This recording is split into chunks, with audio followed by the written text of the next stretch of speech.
مسلمان ہونے کا دعویٰ کرنے والا اگر کافر ہو تو کس طرح معلوم ہوگا کہ مسلم نہیں؟ ختنے چیک کر لو بھائی، اس کی پتہ چل جائے گا مسلم ہے یا نہیں ہے۔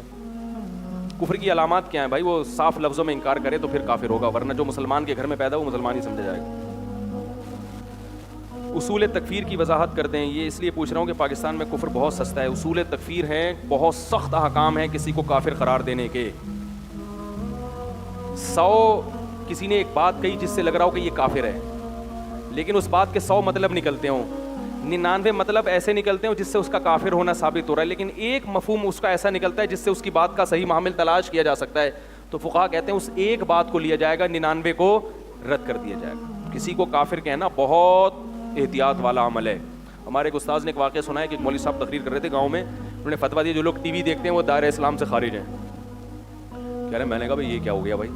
کہہ رہے میں جلسے کے بعد ان مولوی صاحب گاؤں میں نا جو بھی پھینک دے، جا کے گاؤں دیہاتوں میں خطیب ہوتے ہیں نا، پھینکوں جو مرضی پھینک دو، پبلک بولتی ہے سبحان اللہ۔ تو وہ کہتے ہیں میں خطیب صاحب سے ملا، میں نے کہا آپ نے کیسے فتویٰ دی جو ٹی وی دیکھے وہ کافر ہے؟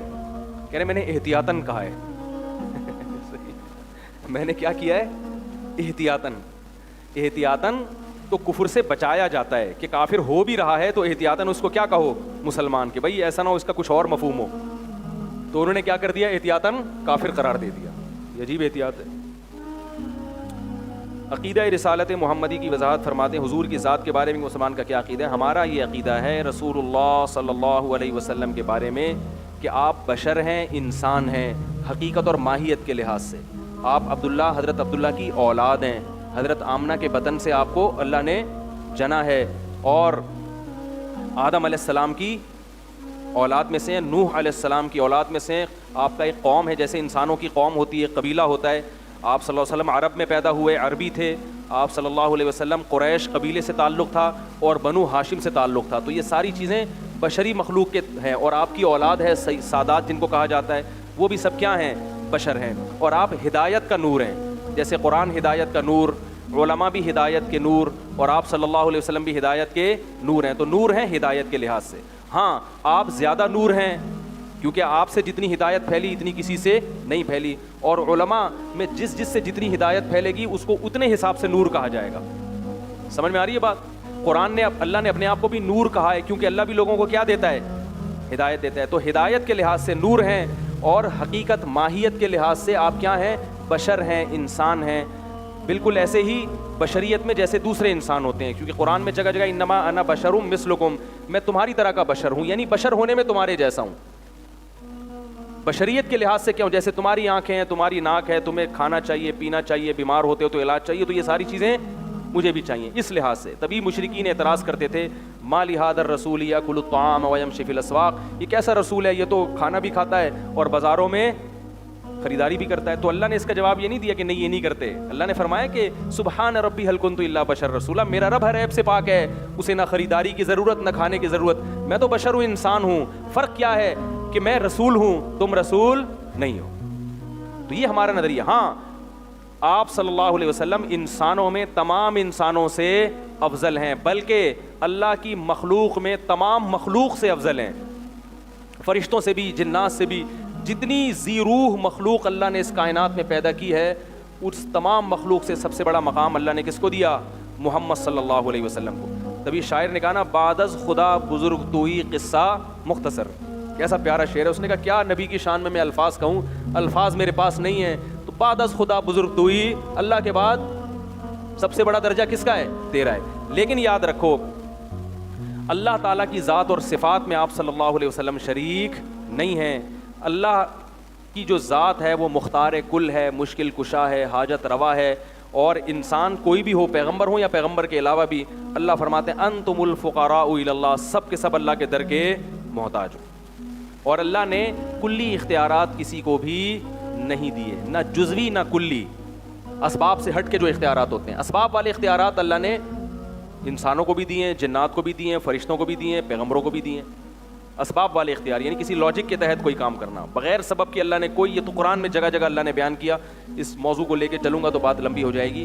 یہ ہے عقیدہ توحید، اور یہی ہمارا عقیدہ ہے۔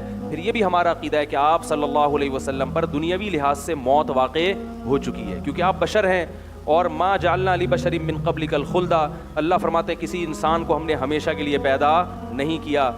تو آپ نے بھی مرنا ہے اور انہوں نے بھی مرنا ہے. قرآن میں صاف ہے انک میتن, اے نبی آپ نے بھی میت ہونا ہے, وانہم میتون, اور ان سب نے مرنا ہے, سب نے میت ہونا ہے.